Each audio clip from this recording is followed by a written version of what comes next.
So if you have any tea or coffee left, the beginning of this talk is a little interactive, so I suggest you take your last sips. Cool. So I'm Eunice Jen, and I'm passionate about democratizing data science by building tools that lower the barriers to statistical analysis. So I'm excited to tell you about one such tool called T. So at the end of every day, I scroll through Reddit and other discussion fora to get a sense for the kinds of questions people ask about statistics. And there are always several that look like these. So people ask, what's the best way to analyze my data set? And confess, I'm not sure what stats test I should be using, which test should I be using, and perhaps most desperately, can I do anything with this data? And without a doubt, it's clear that statistics is hard. And in particular, researchers and data enthusiasts alike are desperate to make meaning out of their data, but figuring out which statistical tests to use is a huge problem. So to bring it closer to home, let's say we were curious to see how caffeination affects the number of questions asked in a paper session. We might have an experiment that looks like this, where one group of participants gets way more caffeine than the other, and we compare the number of questions asked. Once we have that data, we need to select an appropriate statistical test to determine if any relationship between caffeine and questions isn't just due to chance. Another example would be, let's say, after this, I take you out to lunch, and I want to know if you can taste the difference in how your teas are made. In particular, I'm curious to know if you can taste the difference if your milk is poured in before your tea, or your tea first and then your milk after. So I give you 8 different cups of tea and ask you to take sips from each one and tell me which of the 4 were made in the same way. To know your answers aren't just due to chance and that you can indeed reliably distinguish between these 2 ways of making tea, I would conduct a statistical test. So now's the time where you can participate. So if you have an idea of what statistical tests you might choose, you can nod. There's some nods. Great. Okay. So for the rest of you, let me give you a hint. So which of these tests might you want to conduct? Okay. So I see a few more nods. A lot of thinking faces. Yeah, it's a really hard question. The answer here is Fisher's exact test. And this indeed was a real experiment Ronald Fisher conducted and was the motivation behind his development of the test that we now refer to as Fisher's exact test. And there's a really interesting book that talks about this anecdote and the history of modern statistics. And so to honor the importance of T and its spirit in statistics, we named our system T. And T allows users to write things that are easy for them and automates the hard part. So you might be asking yourself, like, do we really need another language or tool for statistical analysis? Aren't R and Python torture enough? So to further motivate T, let me illustrate a common workflow we've observed data scientists and researchers follow. So data scientists and researchers like us often start with a research question. We want to arrive at conclusions that answer those questions. So to do so, we often have to collect some data, which involves designing studies. Once we've collected that data, then we identify statistical hypotheses, such as shifts in distributions or differences in means that we're willing to accept. And then part of that is also selecting an appropriate statistical test, which actually means picking which implementation of that test we want to use, the form of an API. And once we've executed that test, then we get some series of results, and then now it's our job to contextualize the outcomes to arrive at our conclusions. And throughout this entire long process, it's the end user who must keep track of their decisions, their rationale, and any other information at each stage. And that's because although researchers and data scientists think about, write about, and discuss research questions and conclusions drawn from data at a high level, the tools we have available are low level. So current tools require the end user to select and execute the appropriate low-level API calls, such as the one on the bottom right. Current tools provide some support for interpreting the results of statistical tests, but provide little to no support for translating higher-level research questions and study designs into these low-level statistical function calls. This process is left entirely up to the user, so even if the user comes from a statistical background, they may end up selecting an incorrect statistical test, which can then lead to wrong conclusions. So T aims to offload some of the cognitive burden of data analysis to a system and bridge this gap from high-level questions and study designs to low-level function calls. T bridges this gap by raising the level of abstraction. T provides a high-level interface for expressing research questions and study designs directly, and abstracts away this error-prone process of test selection and execution. So as a quick overview, T is a high-level language, and it infers and executes valid tests based on user study designs, hypotheses, and properties about the data. It also provides precise output that helps users contextualize the statistical results to specific study designs. And in our initial evaluation, we found that T replicated and even improved upon expert choices and prevented common mistakes novices make. T is designed for domain experts who are not statisticians, and this would include most of us here in human-computer interaction and computer science who are interested in conducting studies and are comfortable with study design and minimal programming but aren't statistical experts. So T helps such domain experts conduct valid and replicable statistical analyses. For the rest of the talk, I'll show you how to use T, how it works, and touch on the results from our initial evaluation. So let's just dive right into writing a T program.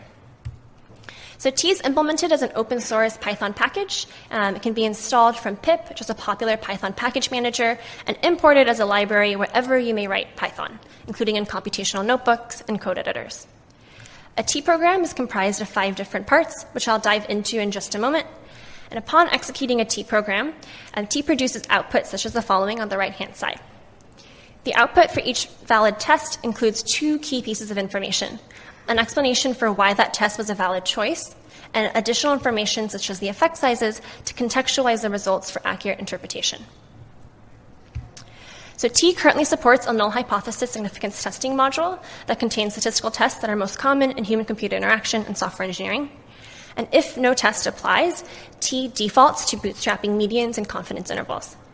So critically, this means that T will always execute and output results from a valid statistical test. Here's a sample program from our evaluation where a researcher wants to know how imprisonment rates and probabilities differ across regions of the US. So there are 5 parts to a T program. From the top down, they are data, variables, study design, assumptions, and hypothesis. I've highlighted them here just for ease of differentiation. What's important to notice here is that the user does not have to specify a specific statistical test. Instead, users provide declarations about the following. The first part of a T program is the data, and T requires the data to be in a CSV file. The second part of a T program is the variables, and variables have name and type information. So here, there are 2 variables called Southern and probability. Southern has a nominal data type, and probability has a ratio type. And when I mean type here, I'm not referring to strings, ints, and floats, but rather types that are more specific to the domain of data analysis. And so Southern is a nominal variable where no means the state is not from the South, and yes means the state is from the South, and probability is a ratio variable for the probability of imprisonment. The third part of a program is a study design, and users can specify an observational study or experiment, contributor or independent variables, and outcome or dependent variables. The fourth clause is an optional assumptions clause. Users can optionally specify any statistical or data properties that they're willing to assume and accept based on prior knowledge. So this user knew that the probabilities of imprisonment in the South and non-Southern states were normally distributed and wanted to have a global type 1 error rate, or something we might call more colloquially significance threshold, of 0.05. Without an optional assumptions clause, T will default to using 0.05 as a significance threshold. Finally, users must specify a hypothesis. So here, the researcher hypothesizes that there's a relationship between Southern and probability, and in particular, the researcher hypothesizes that Southern states have higher imprisonment probabilities than non-Southern states. So zooming back out, here are all the 5 pieces of a T program taken together. So now let's take a quick peek into how T works. So a T program is first checked for completeness, correct syntax, and well-formed hypotheses. Hypotheses are well-formed if they satisfy one of the following templates. So nominal and ordinal categories can be compared to one another. Ordinal, ratio, and interval variables can have positive or negative linear relationships with each other. And fundamentally, a T program must go from a high-level set of user declarations to a set of valid statistical tests, which then get executed and the results output. So how does this test selection process work?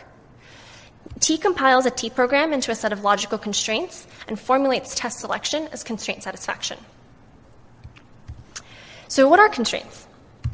Constraints, or requirements for a statistical test, are derived from user-written T program and generated from statistical tests that are part of T's knowledge base. As an example, let's look at the student's T test.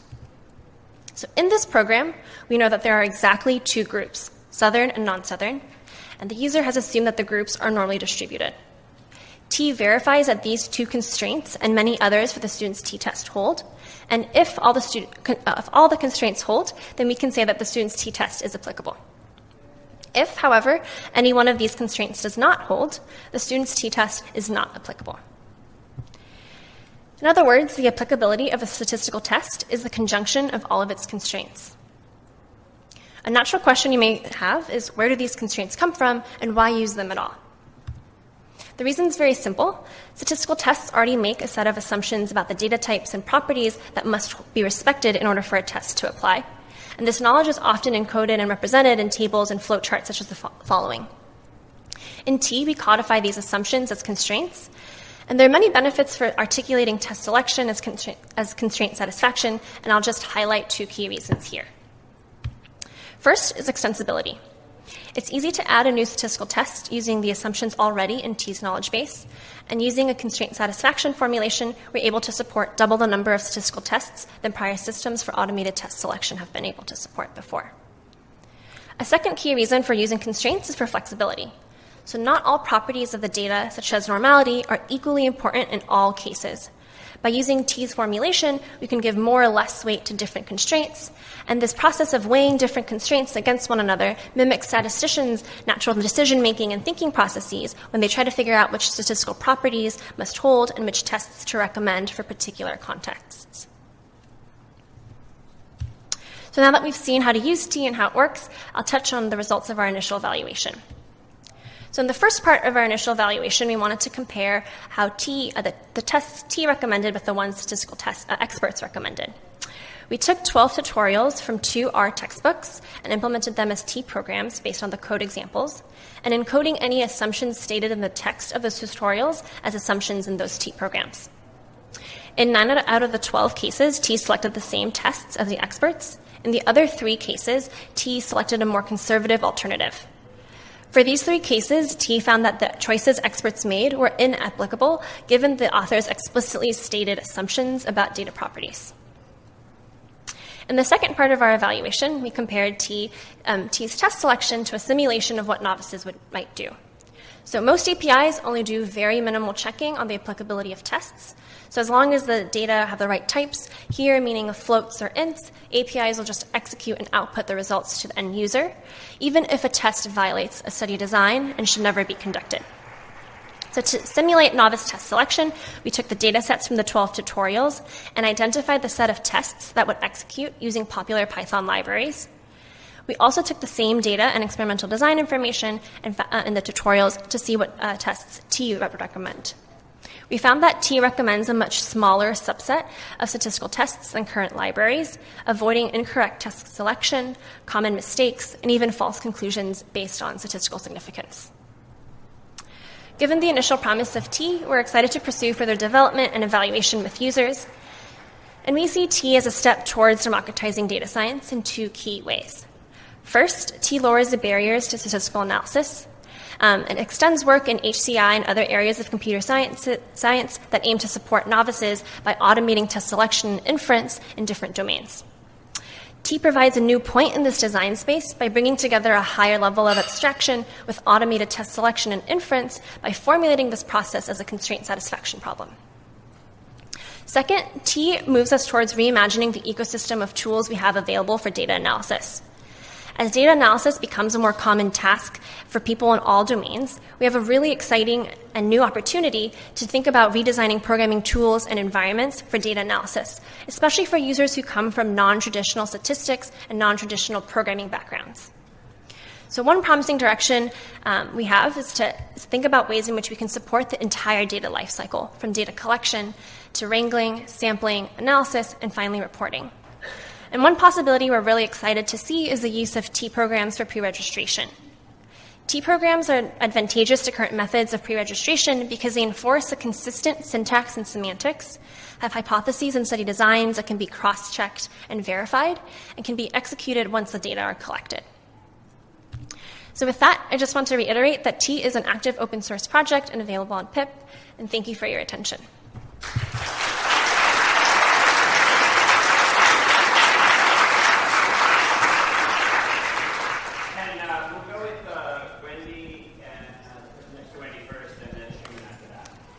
Hi, this is really great work. I really enjoyed your talk. I have a question. Are you interested in making a more graphical user interface to this sort of thing rather than the programming side of it, so that you could take something like Touchstone and then lead to this? Yeah, exactly. So that's the next area of research is what are the appropriate user interfaces for doing something like this? And I think one of the directions we're interested in particular is this notion of like bidirectional programming, right? So what if I wanted to write some code? I could do that. But if I wanted to manipulate some visualization or something graphical, I could also do that. That'll reach a wider range of possible users too. Yeah. Hi, my name is Brian Smith from Columbia University.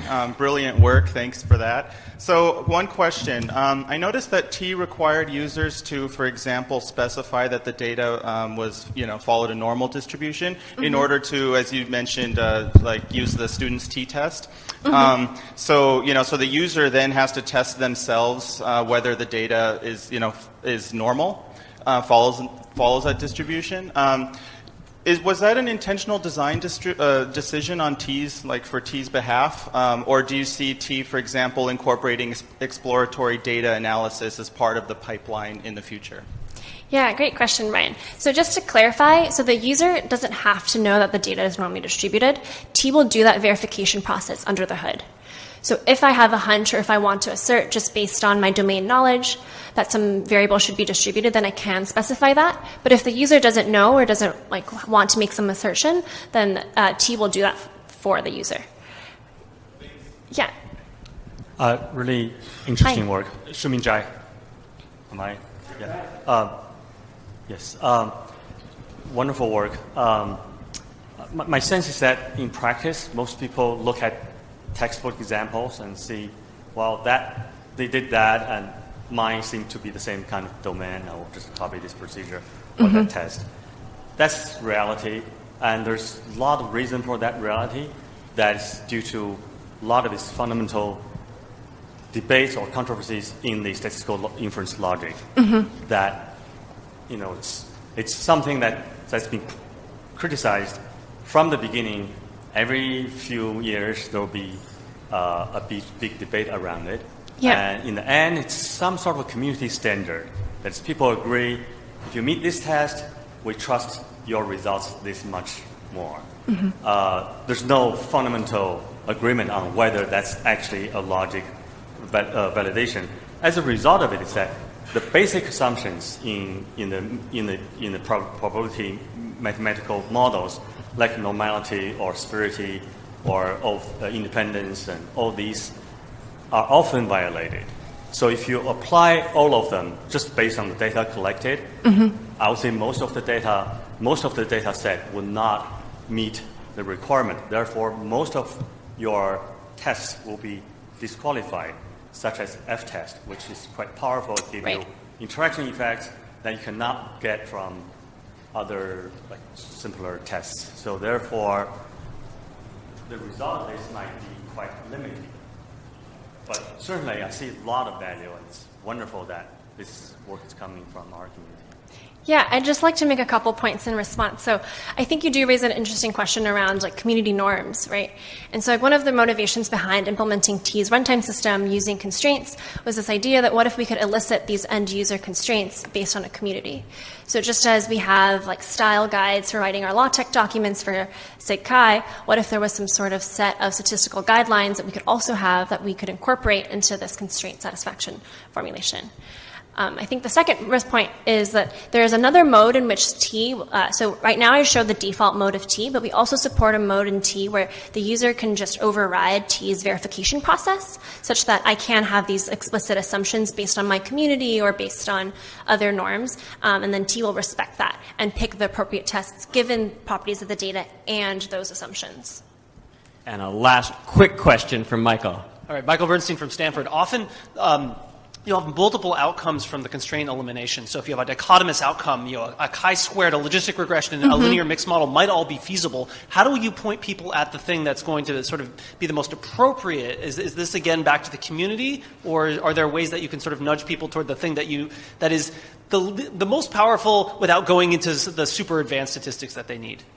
Right. So right now we output multiple results of multiple tests, and one of the sort of orderings we've thought about is doing it based on statistical power. And the motivation behind showing multiple tests is because we had several data scientists who wanted to use it, and they actually do a lot of this multiple testing, that they can confirm that the original results for one test hold across multiple tests.